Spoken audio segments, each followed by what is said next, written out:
নমস্কার বন্ধুরা, শিলাস বঙ্কি চ্যানেলে তোমাদের সবাইকে স্বাগত। আজকে আমি তোমাদের সাথে শেয়ার করছি খেসারি শাক দিয়ে মরলা মাছের রেসিপি, যেটা খেতে খুব অসাধারণ হয়।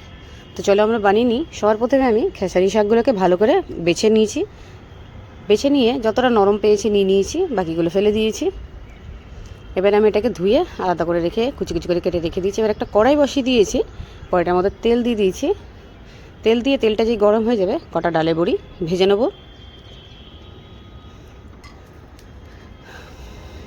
এটা খুব নতুন রেসিপি, আমরা তো অনেক রকমভাবে খেয়ে থাকি। ডালের বড়ি, আলু বেগুন, কুমড়ো। তো আমি ভাবলাম একটু অন্যরকম করে দেখি কেমন লাগে খেতে। কিন্তু অসাধারণ হয়েছিল বন্ধুরা, তোমরা কিন্তু অবশ্যই একবার ট্রাই করে দেখো, খুবই ভালো লাগবে। তো আমার ডালের বড়িগুলো ভাজা হয়ে গেছে। এবার আমি মাছগুলো ভাজবো। মাছগুলো বেশি ভাজবো না, মোটামুটি ভাজবো, এপিট ওপিট করে।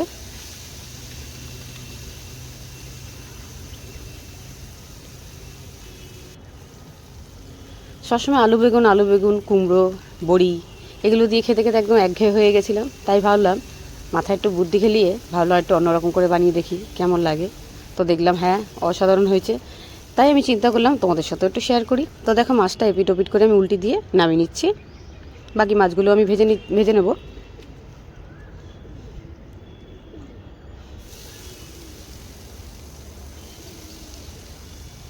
তো বন্ধুরা, এখানে একটা ছোট টিপস আছে তোমাদের জন্যে, সেটা আমি এখন বলছি না, পরে বলছি।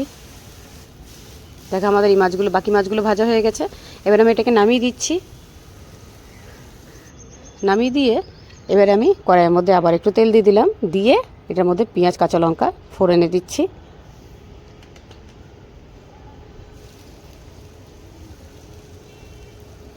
পেঁয়াজ বেশ খানিকটা দিতে হবে। আমি এখানে দুটো বড় সাইজের পেঁয়াজ নিয়ে নিয়েছিলাম, নিয়ে একদম কুচি কুচি করে কেটে এটাকে ফোড়নে দিয়ে দিয়েছি। পেঁয়াজটা একটু নাড়াচাড়া করে নিচ্ছি। এবার দিয়ে দেবো খানিকটা রসুন কুচি। ব্যাস হয়ে গেল এটার মশলা, আর কোনো মশলা দিতে হবে না এর মধ্যে।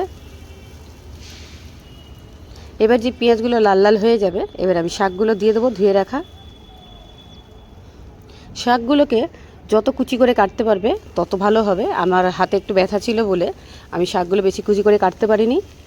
তো তোমরা যতটা কুচি করে পারবে ততটা কুচি করে কাটবে। এবার আমি শাকের মধ্যে দিয়ে দেবো নুন হলুদ। শাকটা এখন নাড়া যাবে না।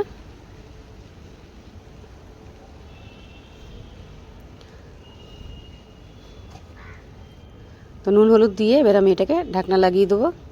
আচ্ছা, টিপসটা হচ্ছে এইটা, যখনই আমরা যে কোনো শাকই রান্না করব তার মধ্যে যদি একটু খাবার সোডা দিয়ে দেওয়া যায় তো শাকটা নরম, মুলায়েম, সফট হয়। তো তোমরা চাইলে দিতে পারো খাবার সোডা, সামান্য, বেশি না। খুব সুন্দর সফট হয়ে যায় শাকটা, তাই জন্য আমি দিয়েছি। আর এই টিপসটা আমি পেয়েছি আমার ভাগ্নি থেকে। আমার ভাগ্নি আমাকে বলেছিল। তো দেখো, শাকটা বেশ নরম হয়ে গেছে। এবার নাড়াচাড়া করে নিচ্ছি। নাড়াচাড়া করে এবার আমি তোমার বড়িটা আর মাছটা দিয়ে দেবো। দিয়ে আবার একটু ঢাকনা লাগিয়ে দেবো। খুব বেশি সময় লাগেনি, খুব কম সময়ের মধ্যেই এটা বানিয়ে দেখাচ্ছি তোমাদেরকে আমি। ঢাকনাটা লাগিয়ে দিয়ে আবার ঢাকনাটা এখন আমি খুলে আবার একটু নাড়াচাড়া করে নেবো ভালো করে।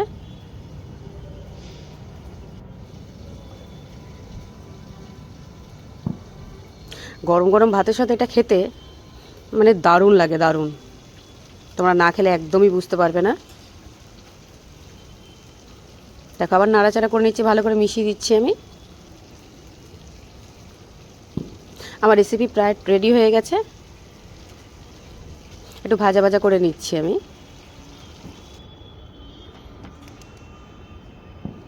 দেখো, আমার রেসিপি রেডি হয়ে গেছে। এবার আমি এটাকে একটা প্লেটের মধ্যে সার্ভ করে নেব। তো এবার সার্ভ করে নিচ্ছি বন্ধুরা আমি। এটার মধ্যে না জিরের গুঁড়ো, না লঙ্কার গুঁড়ো, না ধনের গুঁড়ো, আর কোনো মশলা এর মধ্যে দেবে না। এর মধ্যে যত কম মশলা দেবে তত খেতে ভালো হবে। তো এটার মধ্যে আমি দিয়েছি রসুন কুচি, পেঁয়াজ কুচি, লঙ্কা কুচি, নুন হলুদ আর খাবার সোডা। আর কিচ্ছু দেবে না বন্ধুরা। যেইভাবে আমি বানিয়েছি ঠিক সেইভাবেই তোমরা বানাবে, বানিয়ে খেয়ে দেখবে, খুব ভাল লাগবে, অসাধারণ লাগবে খেতে। তো অবশ্যই ট্রাই করে আমাকে জানিও কমেন্ট বক্সে কমেন্ট করে আমার রেসিপিটা তোমাদের কেমন লেগেছে। আবার কোনো নতুন রেসিপি নিয়ে তোমাদের সাথে দেখা হবে বন্ধুরা। যত সাধারণ করবে তত খেতে ভালো লাগবে এই রেসিপিটা।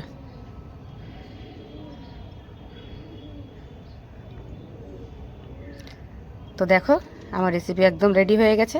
গরম গরম ভাতের সাথে কি অসাধারণ লাগবে, এটা অসাধারণ। অবশ্যই ট্রাই করো বন্ধুরা, আমি বারবার তোমাদেরকে বলছি অবশ্যই ট্রাই করো। ততক্ষণে আমি আসি, টাটা বন্ধুরা।